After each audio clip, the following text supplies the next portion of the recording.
Kemi Badenoch has been caught saying that defections are good. This is a tone-deaf strategy.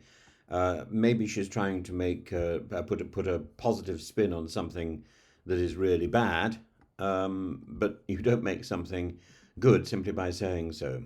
Badenoch has hailed the potential Tory defections to Reform UK, the defections particularly of voters, but possibly even of politicians, MPs, as a good thing since they don't believe in conservatism. While that may appeal to her notion of ideological purity, it dismisses the more immediate political problem, a hemorrhaging membership and weakening poll numbers, and with Reform now outpolling the Tories in many constituencies, the bold claim that it's probably for the best not only sounds complacent, it actively undermines efforts to counter Nigel Farage's surge. She warns Scots that Farage's Reform UK will let the SNP in, and what they care more about radical culture issues than the union. Yet she simultaneously praises Reform for siphoning off non-conservatives. The dual message only reinforces the perception of a Conservative Party adrift, led by a leader who doesn't know what she's doing, uneasy with its own voters, unable to keep pace with the populist tide, and essentially abandoned and heading off a cliff, vertically. By encouraging defections, she is indirectly assisting the entity she later condemns. She's correctly flagged up the risk. However, Reform splits the unionist vote, which benefits both Labour and the SNP, yet instead of pushing hard to reclaim defectors, she seems content to cede ground, warning that Farage could unintentionally aid the SNP while saying she's happy to lose these voters is either political naivety or worse, an abdication of responsibility. Her comments come after the local elections that were described as a bloodbath for the Conservatives.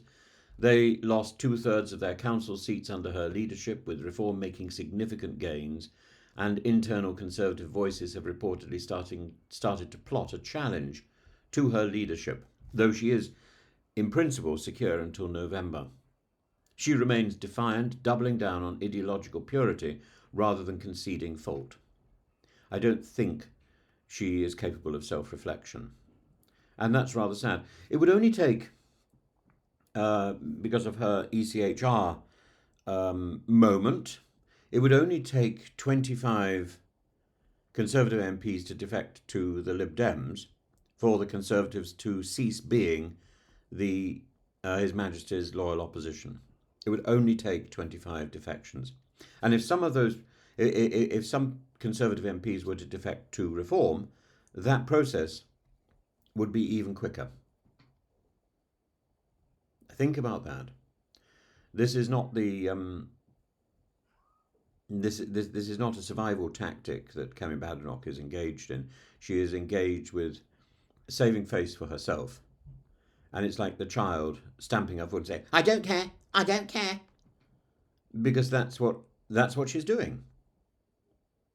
Her ideological gambit may appeal to a core base, but in an age of populist insurgency, that's no longer sufficient. The Tories lack electoral muscle in Scotland, and her speech at Murrayfield, while combative, did little to reverse that trend. Critics in and outside the party say she's adopted an inward-looking posture that fails to inspire or bridge real political divides.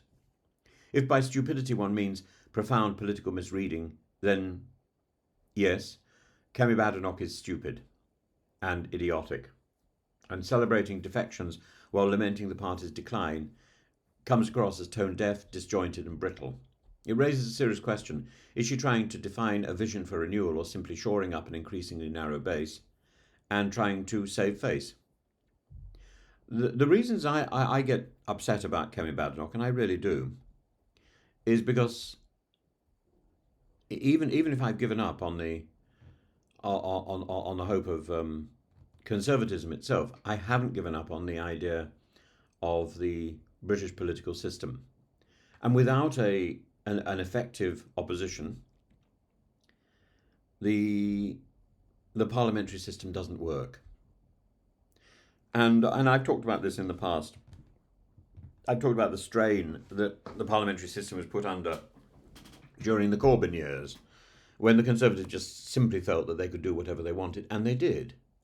And that led to Brexit. Many of our troubles spring from that moment. So whether you are a Brexiteer or you're not a Brexiteer, nobody can doubt that Brexit is a defining moment in our political history. And it was either, I think it should never have happened, but having happened, it was so badly mastered by people like Lord Frost that we have the worst of all possible arrangements. You only have to travel through Europe to realise how difficult it is. You only have to try trading with Europe to realise how difficult it is. And we are now a much lesser country than we were. Kemi Badenoch's latest remarks reveal a leader more preoccupied with purging ideological impurity than addressing the collapse in support, praising defections to reform, while warning of their threat to the Union is contradictory at best.